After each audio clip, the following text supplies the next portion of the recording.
नमस्कार साथियों, आज हम आपके लिए लेकर आ रहे हैं भारत का संविधान और भारत के संविधान की जो प्रस्तावना उद्देशिका है उसके बारे में हम पढ़ेंगे। देखिए साथियों, पहले हम प्रस्तावना के बारे में देखते हैं।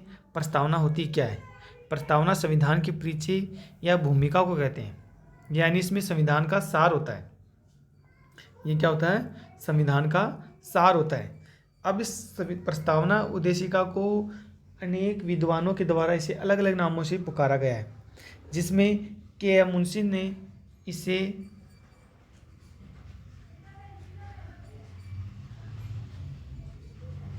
ने इसे राजनीतिक कुंडली कहा है, यानी इसको नाम दिया है राजनीतिक कुंडली नाम दिया है प्रस्तावना को के.एम. मुंशी ने। इसके अलावा ब्रिटिश जो विद्वान थे अर्नेस्ट बर्कर, उन्हें इसे कहा है संविधान का कुंजी नोट। संविधान का कुंजी नोट कहा है अर्नेस्ट बर्कर ने। इसके अलावा है N.A.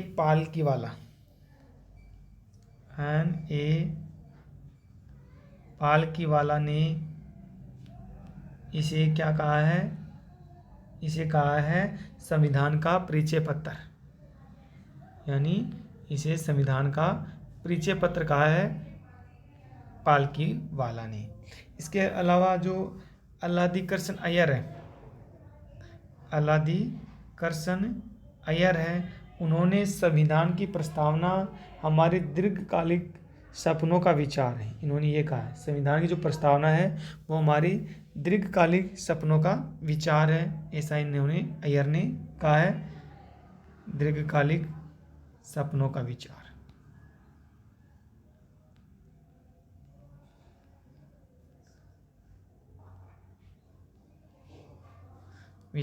है। इसके बाद में इनके अलावा है जो जवाहरलाल नेहरू हैं, नेहरू जी ने इस प्रस्तावना को कहा है, क्या कहा है? संविधान की आत्मा। प्रस्तावना को क्या कहा है? संविधान की आत्मा। अब ये नाम संविधान की आत्मा का एक और देखने को मिलता है, जो अनुच्छेद 32 है, संवैधानिक उपचारों का अधिकार है, उसको भी संविधान की आत्मा कहा जाता है, जो कहा है भीमराव अंबेडकर ने। यानी भीमराव अंबेडकर ने अनुच्छेद 32 को संविधान की आत्मा कुंजी कहा है और नेहरू ने प्रस्तावना को संविधान की आत्मा कहा है। तो अंबेडकर का अनुच्छेद 32 जिसे संविधान की आत्मा कहा है, नेहरू का प्रस्तावना जिसे संविधान की आत्मा कहा है। इसके बाद में है जो प्रस्तावना है, इसकी जो भाषा है वो कहाँ से ली गई है? ऑस्ट्रेलिया से ली गई है। इसकी शैली भाषा है वो ऑस्ट्रेलिया से ली गई है। यानी जो प्रस्तावना है उद्देशिका है, संविधान की प्रस्तावना है, वो नेहरू द्वारा जो बनाया गया, पेश किया गया, संविधान सभा द्वारा अपनाया गया उद्देश्य प्रस्ताव पर आधारित है। यानी जो नेहरू जी ने उद्देश्य प्रस्ताव पेश किया था,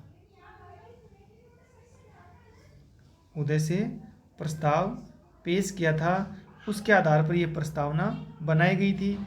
और उद्देश्य प्रस्ताव संविधान सभा के सामने कब पेश किया गया था? 13 दिसंबर 1946 को। यानी जो संविधान सभा की तीसरी बैठक हुई थी 13 दिसंबर को। पहली हुई थी 9 दिसंबर, दूसरी हुई थी 11 दिसंबर और तीसरी हुई थी 13 दिसंबर 1946 को। तब नेहरू जी ने संविधान सभा के सामने उद्देश्य प्रस्ताव पेश किया था और उसके आधार पर ये प्रस्तावना उद्देशिका बनाई गई थी। अब हम इसमें संविधान की जो प्रस्तावना उसको पढ़ेंगे। हम भारत के लोग, यानी जो संविधान है उसकी जो प्रस्तावना है वो ये कहती है कि संविधान भारत के लोगों से शक्ति अधिकृत करता है। यानी भारत के लोगों से शक्ति अधिकृत करके ये संविधान बनाया गया है, ये प्रस्तावना बनाई गई है। इसके बाद में भारत को, यानी भारत को क्या है,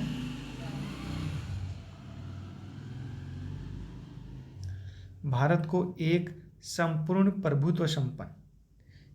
प्रभुत्व संपन्न का मतलब है कि भारत अपने आंतरिक और बाहरी निर्णय लेने के लिए स्वतंत्र है। यानी तब से भारत पर ब्रिटिश सरकार का नियंत्रण नहीं रहा था। जब से ये संविधान बना, ये प्रस्तावना लागू हुई, तब से भारत के ऊपर ब्रिटिश सरकार का नियंत्रण नहीं हुआ था। भारत पूरी तरह से गणतंत्र हो गया था, गणतंत्र हो गया था। इसके बाद में समाजवादी क्या होता है? इसका वास्तव में समाजवादी समानता की बात करता है। समाजवादी क्या बात करता है? समानता की बात करता है, जिसका मतलब भारत में रह रहे हर नागरिक को महसूस हो कि वह एक समान है, सब बराबर है, सबको बराबर अधिकार है। और भारत ने लोकतांत्रिक समाजवाद को अपनाया है।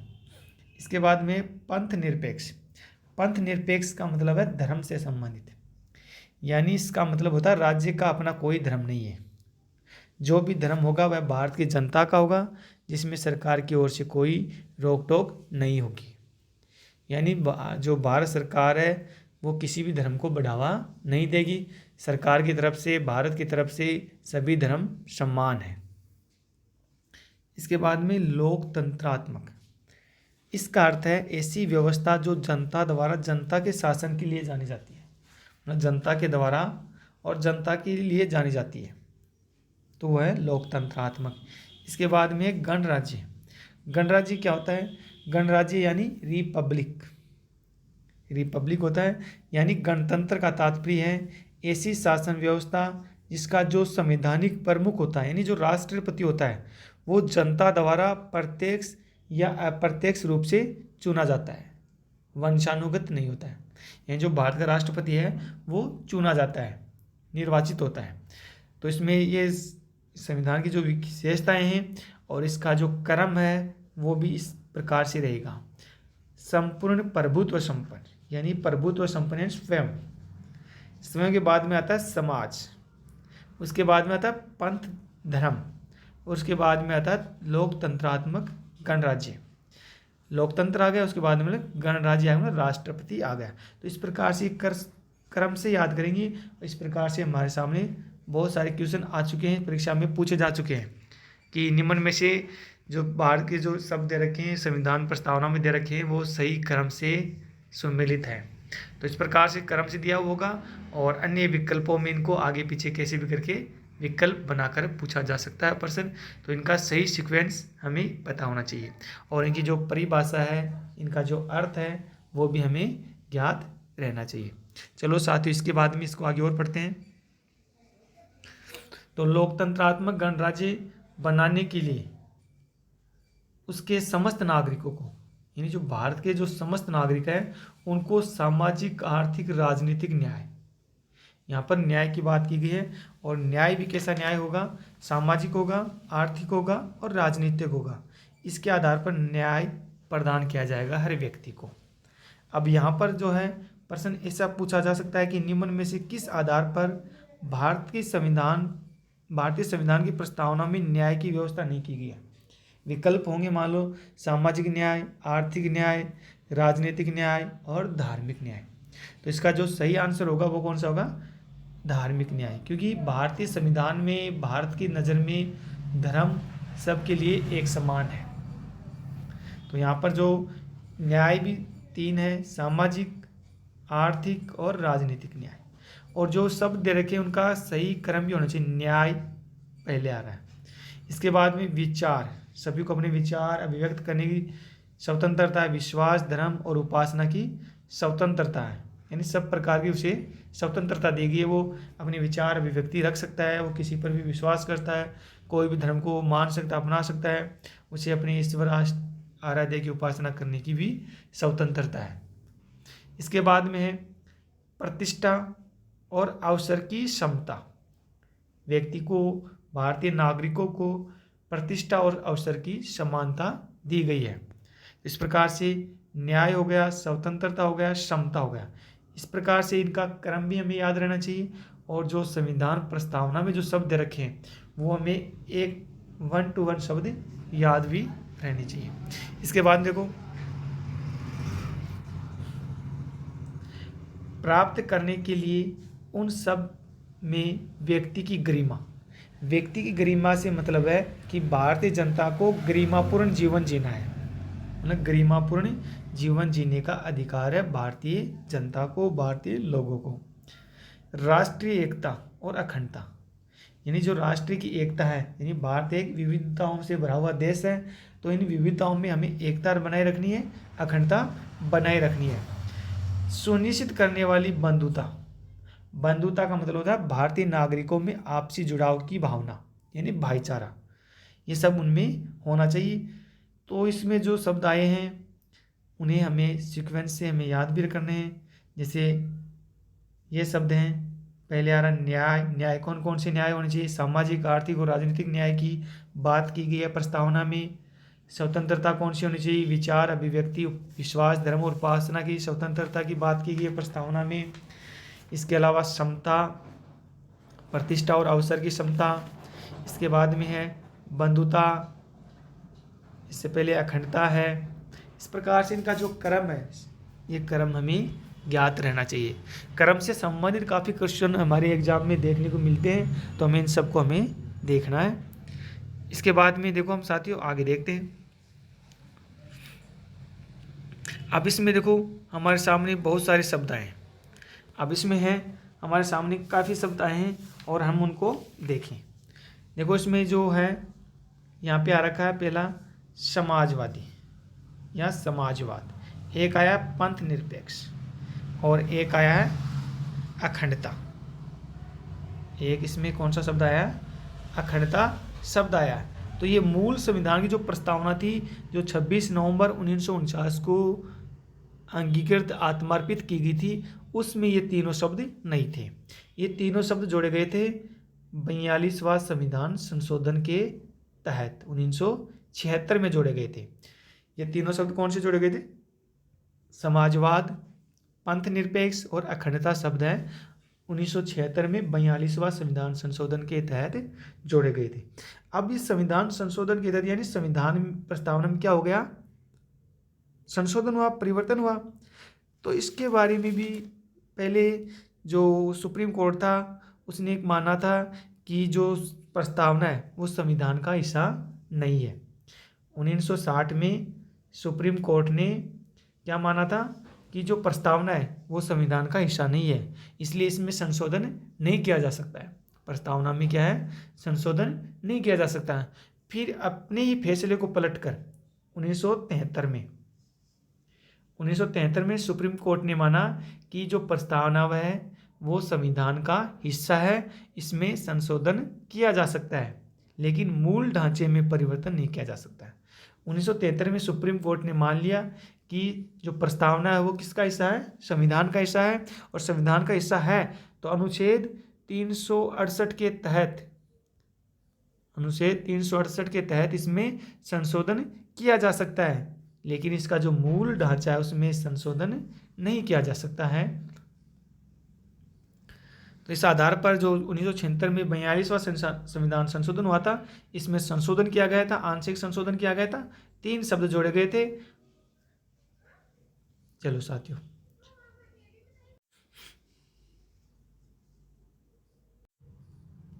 अब देखो इसके आगे बात देखते हैं।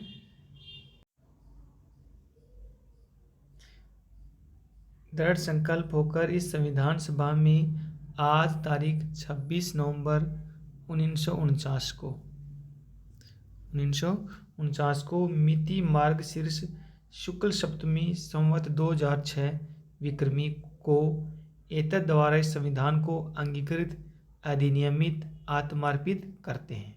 यानी 26 नवंबर 1949 को इसको अंगीकृत किया गया था, आत्मार्पित किया गया था और अधिनियमित किया गया था, लागू नहीं किया गया था। और जो 9 दिसंबर 1946 से 26 नवंबर 1949 तक इस संविधान के निर्माण की प्रक्रिया में समय लगा है 2 वर्ष 11 माह 18 दिन का समय लगा था। इसके अलावा अब संविधान लागू हुआ था ये 26 जनवरी 1950 को। संविधान कब लागू हुआ था? 26 जनवरी 1950 को लागू हुआ था। इसका भी एक ऐतिहासिक महत्व है क्योंकि 26 जनवरी 1930 को राष्ट्रीय कांग्रेस के लाहौर अधिवेशन में पूर्ण स्वराज्य दिवस मनाया गया था। 26 जनवरी 1930 को लाहौर अधिवेशन में जो पूर्ण स्वराज्य दिवस मनाया गया था, इस आधार पर इस संविधान को 26 जनवरी 1950 को लागू किया गया था। तो पूर्ण रूप से लागू हो गया था 26 जनवरी 1950 को। लेकिन जो 26 नवंबर था उसको भी कुछ संविधान अनुच्छेद थे वो लागू हो गए थे, कार्य करने शुरू हो गए थे। वो संबंधित थे नागरिकता से संबंधित, चुनाव से संबंधित, तथा संसद से संबंधित कोई अस्थायी या परिवर्तनशील जो नियम थे, और उसमें से कुछ अनुच्छेद थे। यानी जो 15 अनुच्छेद थे वो 26 नवंबर 1949 को ही लागू हो गए थे, कार्य करने शुरू कर दिया था। जिसमें कौन कौन से थे? अनुच्छेद 15 में थे 5, 6, 7, 8, 9, तो ये थे नागरिकता से संबंधित हो गया। इसके बाद में है ये चुनाव से संबंधित, ये संसद से संबंधित आ गया, ये चुनाव से संबंधित आ गए, ये कुछ अपरिवर्तनशील आ गए। इस प्रकार से ये अनुच्छेद थे। तो इसमें कुल 15 अनुच्छेद थे, वो 26 नवंबर 1949 को ही लागू हो गए थे, कार्य करना उन्होंने शुरू कर दिया था। अब इसके अलावा हम कुछ जानकारी और पढ़ लेते हैं जो है इसमें हम देखते हैं कि संविधान दिवस अब हमारे सामने आता है। एक संविधान दिवस और मनाते हैं। संविधान दिवस है वो कब मनाया जाता है? संविधान दिवस मनाया जाता है 26 नवंबर को, क्योंकि 26 नवंबर को हमारा संविधान वो आत्मार्पित अधिनियमित किया गया था, यानी बनकर तैयार हो गया था। अब जो पहला संविधान दिवस कब मनाया गया था, जिसे राष्ट्रीय कानून दिवस भी कहते हैं, यानी संविधान दिवस को राष्ट्रीय कानून दिवस भी कहते हैं।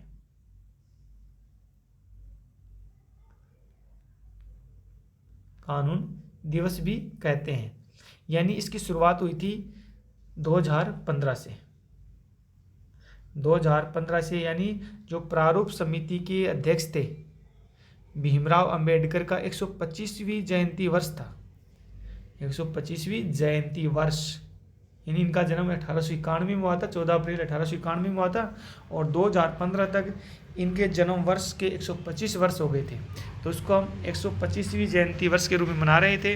तो इस आधार पर 26 नवंबर 2015 को पहला संविधान दिवस मनाया गया था भारत सरकार द्वारा।